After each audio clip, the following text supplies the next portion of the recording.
The realtor called me on a Wednesday afternoon. I was in the middle of a site review, blueprints spread across a folding table, coffee going cold beside me, when my phone lit up with a number I didn't recognize. I almost let it go to voicemail.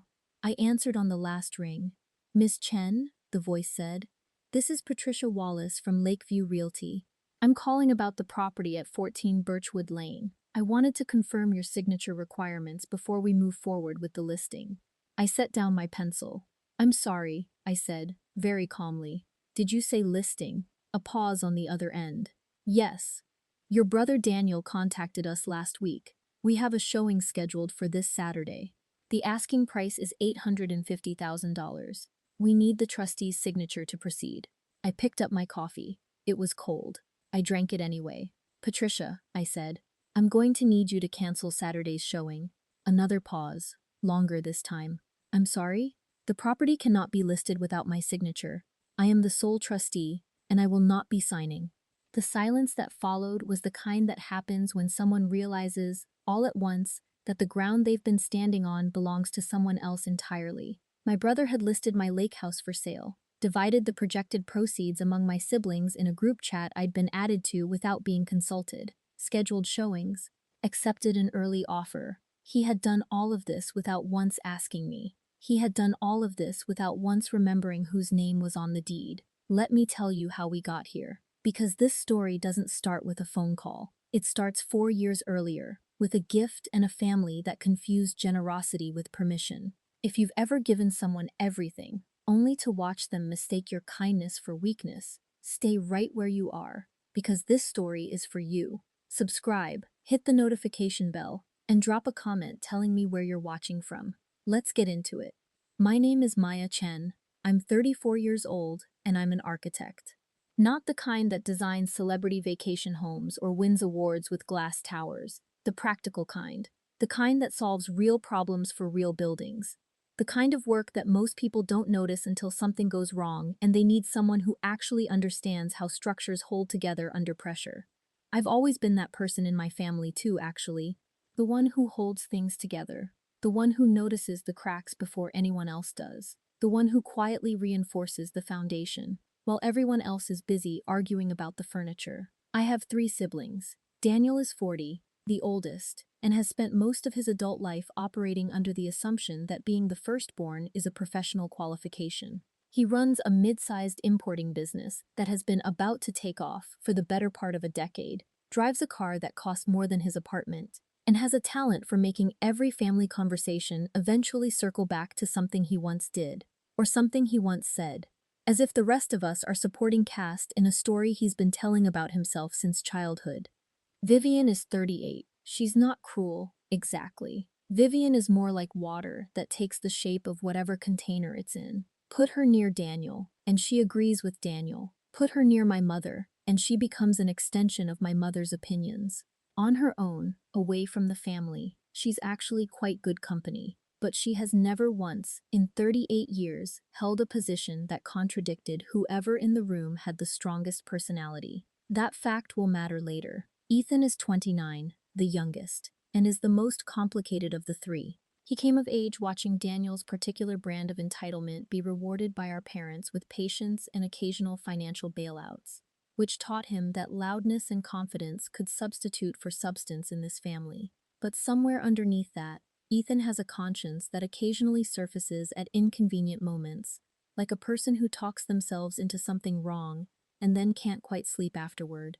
And then there's me, the second child, the middle daughter, the architect who went away to school on a partial scholarship she supplemented with 3 part-time jobs, came back to the city 10 years later with a career she'd built entirely by herself, and spent the next several years being the sibling who quietly handled things.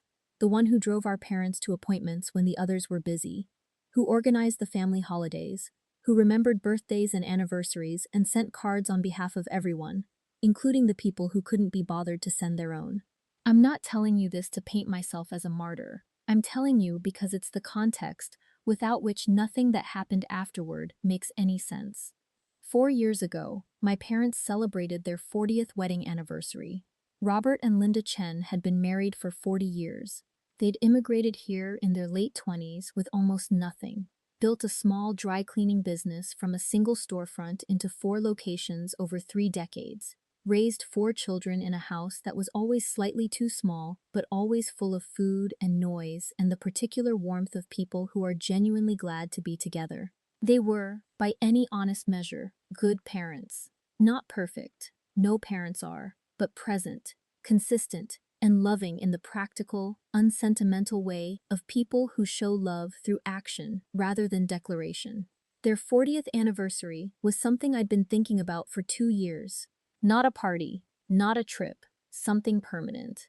My parents had spent 40 years living in the same neighborhood, working the same hours, taking the same 2-week vacation every August to a lake house they rented in the same small town 3 hours north of the city. Every year, the same lake, the same dock, the same early mornings with coffee and fishing lines and the particular silence of people who have run out of things to need to say to each other because they already know everything. It was their place. The one thing they returned to every single year that was purely and completely theirs. The rental property they always stayed at came up for sale 18 months before their anniversary. I know this because I'd been watching it, quietly, for exactly that reason. I bought it. I want to be straightforward about this, because I know how it sounds. I'm 34, I'm an architect, not a hedge fund manager, and $850,000 is not the kind of number that appears effortlessly. The lake house cost considerably less than that when I bought it. 4 years of rising property values account for the gap between what I paid and what my brother later tried to sell it for, but it was still the largest financial commitment I'd ever made, requiring every dollar of savings I had, a carefully structured mortgage, and 2 years of living in a way that left very little margin for anything else. I did not tell my siblings I was buying it. I did not tell my parents I was buying it. I bought it, placed it in a family trust, named myself as sole trustee with my parents as beneficiaries, and arranged for the deed and trust documents to be presented to my parents at their anniversary dinner in a manila envelope that I handed to my father across the table while the rest of the family watched. My mother opened it first, read it slowly, looked up at me with an expression I had never seen on her face before, which was the expression of someone who cannot quite locate the words for what they are feeling, because what they are feeling is too large for words to contain. My father didn't say anything for almost a full minute. Then he said, very quietly, "Maya, that was all. That was enough." Daniel said, "Wait, you bought the lake house? The actual lake house?" "Yes," I said. "How?" "I saved," I said, which was technically accurate, and also the most compressed summary of 2 years of extraordinary discipline that I could manage without turning it into a speech. Vivian cried. Ethan looked genuinely stunned. My mother held the deed like it was something fragile. It was, I think, the best moment of my adult life. And then dinner continued, and the conversation moved on, and nobody asked me any more questions about how the trust worked, or what being the sole trustee actually meant, because in this family, as in most families, the logistics of a gift are far less interesting than the gift itself. That gap between the gift and the logistics is exactly where this story lives. If you've ever given something that cost you everything to people who never stopped to ask what it cost, comment the word gift below. Let's keep going. For 2 years after the anniversary dinner, the lake house was exactly what I'd intended it to be, my parents' sanctuary. They went every August, same as always, except now they went as owners instead of renters. My mother replanted the garden along the south side of the property. My father repainted the dock himself, a project that took him an entire week and produced the most contented version of him I'd ever seen. They called me from the porch some evenings, the sound of the water in the background, and those calls were the best calls I received all year without exception. The siblings came occasionally. Daniel brought his family one weekend in the first summer and spent most of it complaining about the drive. Vivian came twice with her husband, quieter visits, more pleasant. Ethan came once, stayed a week, fished every day, and was better company than he'd been in years, away from the city and the performance of being Daniel's younger brother. Nobody asked about the trust. Nobody asked about the deed.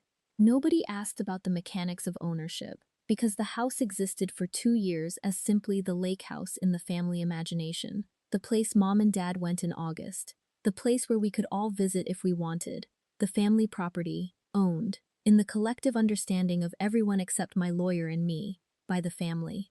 That collective misunderstanding was not something I corrected. Not because I was hiding anything, but because it never seemed to need correcting. The trust existed to protect my parents' access to the property. The trustee structure existed to ensure that the house could never be sold or altered without deliberate, considered decision-making rather than impulse. I hadn't built it as a defensive structure against my own siblings. I'd built it because I was an architect, and architects design things to last, and I wanted the gift to last longer than any single moment of family harmony could guarantee. I hadn't anticipated that the guarantee would need to be tested quite so soon. The shift began, as so many shifts in family dynamics do, with money. Daniel's importing business had a bad year. I vaguely knew this, you know things, about siblings who don't volunteer information, but can't quite conceal the stress underneath their normal presentation. He was shorter at family dinners. He deflected questions about work, with the particular overconfidence of someone who is trying to convince himself, as much as anyone else, that everything is fine.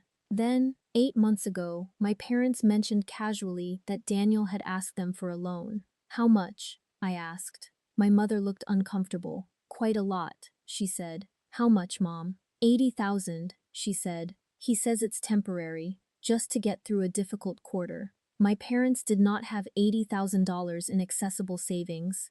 They had their retirement fund, which was modest, and they had the dry cleaning business, which was profitable, but not in the way that produces large liquid reserves. And they had the lake house, which was, in the family imagination, the family asset. I know what you're thinking, and yes, that's exactly where it went. I wasn't in the room for the conversation. I don't know exactly how it started or who introduced the idea first. What I know is the version my mother told me 3 weeks after it happened, apologetically, over the phone, in the careful tone she uses when she's telling me something she knows I'm not going to receive well. Daniel had suggested that the family do something with the lake house, not sell it permanently, he'd told my parents. Just leverage it, refinance it, use the equity to cover his loan needs and free up capital for the family. It's a family asset, he'd apparently said, and the family should be able to use it when the family needs it. My parents, who were uncomfortable with Daniel's financial situation and desperately wanted to help him without acknowledging how uncomfortable it made them, had said they would think about it. They had not called me before saying they would think about it. That detail, small as it seems, told me everything I needed to know about how the next several months were going to go. I called Daniel the same evening my mother told me about the conversation. Not angry, not accusatory, just direct. I heard you talk to Mom and Dad about the lake house, I said. It's a family conversation, Daniel said, immediately defensive, in the way people are when they know they've done something they can't quite defend. The property is a family asset. We should all have input on how it's used. It's not a family asset, Daniel, I said. It's in a trust. I'm the trustee. Nothing happens to that property without my signature. A pause. What are you talking about? The deed, I said. The trust documents. The paperwork that was in the envelope I gave Mom and Dad 4 years ago. I thought that was just the gift paperwork, the purchase documents. It was the trust documents, I said. Did you read them? Another pause, longer this time. Not all of it, he admitted. It was a lot of pages. It was 12 pages, Daniel. The trustee structure is explained on page 3. He was quiet for a moment. Then, okay, but that's just a technicality. You're not going to block the family from using a family asset because of some paperwork technicality. I want you to notice something about that sentence. Not the content of it, but the architecture of it. The way it assumed that my legal ownership of the trust was a technicality. The way it assumed that my role as trustee was a bureaucratic inconvenience rather than a deliberate, considered decision I had made and documented. The way it assumed, without asking, that I would subordinate my own judgment and my parents' protected access to the property, to Daniel's financial emergency. It's not a technicality, I said, and I'm not going to refinance the property to cover a business loan. Daniel's tone changed. You're being selfish, he said. The family needs this. I'm going to pretend you didn't say that, I said, and I'm going to suggest you find another solution for your business situation. Good night, Daniel. I hung up. And here is where I made the one decision in this entire story that I would later question, not because it was wrong, but because of what it set in motion. I did not call my parents back that evening to explain the full scope of the trust structure. I assumed, because the conversation with Daniel had seemed clear and final, that the matter was settled, that he would hear, "I won't sign," and understand that the subject was closed. I had, after 34 years of living, somehow still not fully internalized the lesson that Daniel does not hear "no" as a final answer. He hears it as the opening position in a negotiation he has not yet begun. I found out about the listing the same way I found out about most things Daniel did that he didn't want me to know about, by accident, through someone else, at a moment when it was too late to prevent the thing, but early enough to address the consequences. My colleague Jin mentioned it. We were having lunch, and he said, almost as a passing observation, "Hey, isn't your family's lake house up at Birchwood?" I saw a listing come through for a property at that address. Nice place. I set down my fork. When did you see that? A few days ago. My wife's been looking at lake properties. It's listed through Lakeview Realty. I thanked him. I finished lunch. I walked back to my office, sat down at my desk, and pulled up the Lakeview Realty website. There it was. 14 Birchwood Lane. $850,000. 3 photographs I recognized immediately. The dock my father had repainted himself. The south garden my mother had replanted. The kitchen where I had drunk coffee on 10 different August mornings while the water was still flat and the light was still low. Listed for sale, without my knowledge, without my signature, without anyone in my family calling me first. I sat with that for a long moment. Then I opened our family group chat, the one Daniel had started 2 years ago, and used primarily to send links to articles about himself or forward memes he thought were funny. There was a thread I hadn't seen, 47 messages, starting 6 days earlier. Daniel had opened it with, "Good news, everyone. Talked to a realtor about the lake house. Asking price is $850K. After agent fees and closing costs, we're looking at roughly $790K split 4 ways. That's almost $200K each. I think this is the right move for the family right now." Vivian: "Wow, that's amazing, Daniel. What does Maya think?" Daniel: "Maya will come around. She's just being protective of the property. Once she sees the numbers, she'll understand it makes sense for everyone." Ethan: "Has anyone actually talked to Maya about this?" Daniel: "I'll handle Maya. Don't worry about it." Then a series of messages I can only describe as the family dividing the proceeds of a property they did not own, could not sell, and had not consulted me about. Daniel had already mentally spent his share. Vivian was talking about using hers for a home renovation. Even Ethan, to his minor credit the most hesitant of the three, had added a quiet "that would help with the car situation" that suggested he'd been pulled along by the current Daniel had created. I read all 47 messages without responding. Then I screenshot every single one of them. Then I called Patricia Wallace at Lakeview Realty.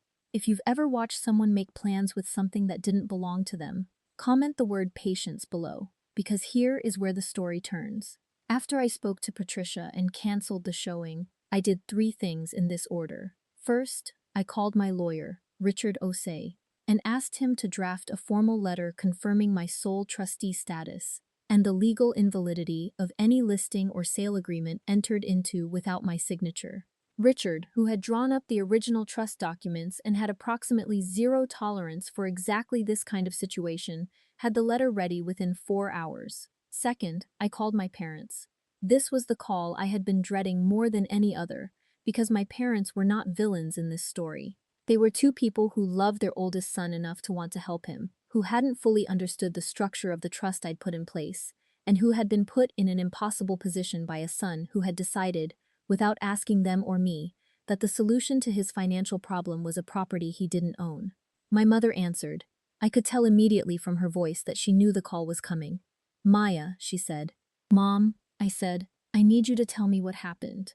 All of it, from the beginning," she told me. It was largely what I'd expected. Daniel had come to dinner 3 weeks earlier, framed the lake house as an underutilized family asset, presented the sale as something that would benefit everyone equally, and gently suggested that my trustee role was a formality that the family could collectively decide to work around if everyone agreed.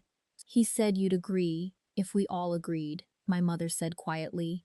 that you were just being cautious, and that once you saw it was what the family wanted, you'd sign. Mom, I said carefully, I will never sign documents authorizing the sale of that property to cover Daniel's business debt, not because I'm being difficult, because that property is your anniversary gift. It is legally protected from exactly this kind of situation because I anticipated, when I set up the trust, that something like this might eventually happen. Silence on her end. You anticipated this, she said quietly. Not Daniel specifically, I said. I anticipated that a valuable property, in a family with complicated financial dynamics, needed to be protected from impulsive decisions made under financial pressure. That's why the trust exists. That's why I'm the trustee. My mother was quiet for a long time. He told us it was just paperwork, she said finally. The trust. He said it was just how gifts like that were structured, and it didn't mean anything practically. Daniel told you that? Yes. I let that sit between us for a moment. It means everything practically, I said. It means the property cannot be sold, refinanced, or leveraged without my signature. It means I built a legal structure specifically to make sure that your anniversary gift stayed yours, permanently, regardless of what anyone else in this family decided they needed. Another long silence. Then, very quietly, I'm sorry, Maya. I should have called you before any of this started. Yes, I said, you should have. But I know why you didn't, and I'm not angry at you. I need you to trust me to handle what comes next. What comes next? She asked. A family meeting, I said. All of us. This weekend. At the lake house. Third, I sent a single message to the family group chat. I had not responded to any of the 47 previous messages. I typed and sent exactly this. Family meeting at the lake house. Saturday, 2 p.m. Everyone needs to be there. I'll explain everything then. Daniel responded within 4 minutes. What's this about? I did not reply. Vivian, should we be worried? I did not reply. Ethan, Maya, are you okay? I sent him a private message, separate from the group. I'm fine. Come Saturday. And come with an open mind. He replied with a single word. Okay. That word, from Ethan, was the first thing in 2 weeks that felt like solid ground. If you've ever called a meeting that everyone in the room already knew wasn't going to go the way they'd planned, comment the word truth below. We're almost at the moment where everything comes out. Saturday was clear and still. The lake flat in the afternoon light. The dock sitting exactly as my father had left it after his repainting project 3 years earlier. Solid and straight and holding. My parents arrived first. My mother had made food because my mother's response to family tension is always to make food, and there were sandwiches and a fruit plate on the kitchen table that nobody would eat. My father sat at the head of the table with the particular stillness of a man who has learned, over 40 years of marriage and 4 children, when to be quiet and wait. Vivian and her husband arrived next. Vivian already wearing the expression she defaults to when she senses conflict is coming. A careful, practiced neutrality, designed to communicate that she hasn't formed an opinion yet, and would very much like to remain opinion-free for as long as possible. Ethan arrived alone, 5 minutes before Daniel, and sat down next to me without saying anything, which I appreciated more than I could have explained at that moment. Daniel arrived last, which I suspected was deliberate. He walked in with the forward-leaning energy of someone who had spent the drive preparing a speech, looked around the table, registered that everyone was already seated and waiting, and sat down across from me with an expression that wanted to be confident and landed somewhere closer to defensive. So, he said, what's this about, Maya? I had a folder on the table in front of me. Inside it were a copy of the original trust documents, Richard's letter confirming trustee status, and the invalidity of the listing, a printout of the 47-message group chat thread, and a copy of the Lakeview Realty listing as it had appeared online. I did not open the folder immediately. I want to start, I said, by telling everyone something I should have explained more clearly 4 years ago, when I gave Mom and Dad this property. I looked around the table. This house is held in a trust. I am the sole trustee. What that means, practically, is that this property cannot be sold, listed, refinanced, leveraged, or transferred without my explicit written authorization. Not by Mom and Dad, not by a vote of the family, not by anyone, for any reason, without my signature on the relevant documents. I paused to let that settle. I designed it this way deliberately. not because I don't trust this family, because I love this family enough to protect what I gave them from the kind of pressure that comes up when money gets difficult and people start looking around for assets to liquidate. Daniel opened his mouth. I'm not finished, I said, without raising my voice, without looking away from the center of the table, addressing the room rather than him specifically. 8 days ago, Daniel contacted Lakeview Realty and listed this property for sale at $850,000. He did this without consulting me, without informing mom and dad that the listing would be legally invalid without my signature, and without disclosing to the realtor that the property is held in trust. I opened the folder, slide the listing printout to the center of the table where everyone can see it. He also, I continued, initiated a group chat thread in which the four of us divided the projected sale proceeds of a property that was never his to sell. I slid the chat printout next to the listing. Daniel's jaw tightened. Maya, the family needed. Daniel, my father's voice, quiet and flat, from the head of the table. One word. The room went completely still. I had not heard my father use that particular tone since we were children. It was the tone of a man who had been patient for a long time and had decided that the time for patience was finished. Daniel closed his mouth. Let her finish, my father said. I looked at Vivian first. I know you were mostly following along, I said, not unkindly. I'm not here to assign blame equally, but I need you to understand that agreeing to divide proceeds from a property you hadn't verified you could sell was a decision, even if it felt like just going along. Vivian nodded, eyes down, the particular shame of someone who knows they took the easy path. I looked at Ethan. You asked whether anyone had talked to me, I said. You asked twice. I saw the messages. Thank you for that. Ethan exhaled, a long, slow breath, like a person putting down something heavy. I looked at Daniel last. I'm not going to sell this house, I said, not to cover your business debt, not to free up family capital, not for any reason that originates from a financial problem you created and are now looking to solve with an asset that isn't yours. Daniel had recovered enough of himself by this point to attempt a counteroffensive. You're being completely unreasonable, he said, and his voice had the tight, rehearsed quality of someone who had practiced this argument in the car. This is a family property. We should all have an equal say in what happens to it. You're using a legal technicality to hold the whole family hostage to your own.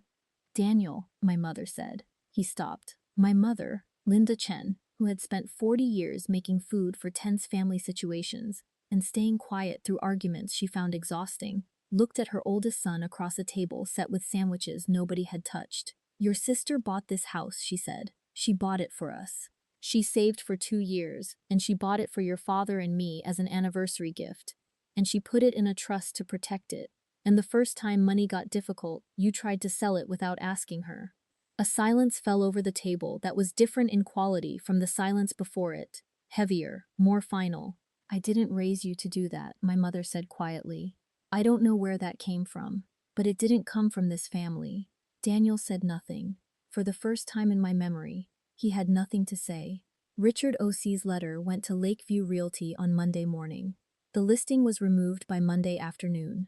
The early offer that had been made on the property was formally declined, with a letter explaining that the listing had been made in error and that the property was not available for sale. Daniel called me 4 days after the family meeting, not to apologize exactly, but to say that he understood he had overstepped and that he would find another way to handle his business situation. It was the closest thing to accountability I was likely to get from him in the short term, and I accepted it for what it was. Vivian texted me separately, a longer message, more genuinely apologetic, acknowledging that she should have asked more questions before joining a group chat about selling a house she'd never verified anyone owned. Ethan called, asked if we could have dinner, just the two of us, away from the family context. We did, the following week, and it was the best conversation I'd had with my younger brother in years. The kind of conversation that's only possible when the performance of family dynamics has been stripped away by a crisis that forced everyone to show exactly who they were. If you've ever watched a family crisis finally reveal who in that family was actually paying attention, comment the word clarity below. My parents went to the lake house the following August, as always. My father called me from the dock on a Tuesday evening. I could hear the water in the background, the particular quiet of that lake at dusk, and he said, I want you to know something. What? I said. When you gave us this 4 years ago, I didn't have the words for it. I still don't, really. But I want you to know that I understood, even then, what it cost you. And I want you to know that I've never forgotten that. I didn't say anything for a moment. I was sitting in my apartment in the city, blueprints on my kitchen table, the kind of ordinary Tuesday evening that surrounds the extraordinary moments of a life without knowing it. I know, Dad, I said. That's why I did it. Maya, he said. Yeah? Thank you for protecting it. I said goodnight, and I sat there for a long time after the call ended, in the quiet of my apartment, thinking about what it means to give someone something real, something permanent, something built to last beyond the moment of giving. I think about structures a lot, occupationally, but also personally. The way the things we build either hold or they don't, depending not just on the materials but on the foundation, the conditions, the forces they were designed to resist. I built that trust because I knew, before I ever handed my parents that envelope, that love without structure eventually gets reshaped by pressure. Those gifts without protection become assets. Those assets become negotiating positions. That negotiating positions become weapons in the hands of people who have convinced themselves that wanting something badly enough makes it theirs. I built the structure before the pressure arrived, because that's what architects do. And when the pressure came, the structure held. The lake house is still in the trust. My parents still go every August. My father's dock repaint is holding up better than he expected, which pleases him enormously. Daniel found a different solution for his business situation, one that did not involve selling his sister's gift to his parents. I don't know all the details, and I didn't ask. What I know is that the conversation at that kitchen table, the one where my father said his name in that particular tone and my mother told him she hadn't raised him for this, seems to have landed in some part of him that the previous conversation, the one where I told him no over the phone, had not reached. Family is complicated. That's the most honest thing I can say. You can love people and be disappointed by them simultaneously, and the disappointment doesn't cancel the love. It just sits alongside it, uncomfortable and real and unchangeable. What I know is that I gave my parents something permanent, and it is still permanent, and the people who tried to make it temporary did not succeed. And my father called me from the dock on a Tuesday evening and said, "Thank you for protecting it. That's enough. More than enough." I gave them a house. They thought that meant they owned it. It just meant they owed me. If this story stayed with you, if you've ever protected something you loved from the people who wanted to take it apart, do me a favor. Like this video. Subscribe to Quiet Justice Revenge Stories for new stories every single week. And tell me in the comments, have you ever given something everything you had, only to watch someone else decide it was theirs to spend? I read every comment. I want to hear your story. And if you're new here, this is exactly what we do on this channel every week. Quiet people push too far, finding their justice not through anger, but through the truth finally being told. Subscribe, turn on notifications, and I'll see you in the next one.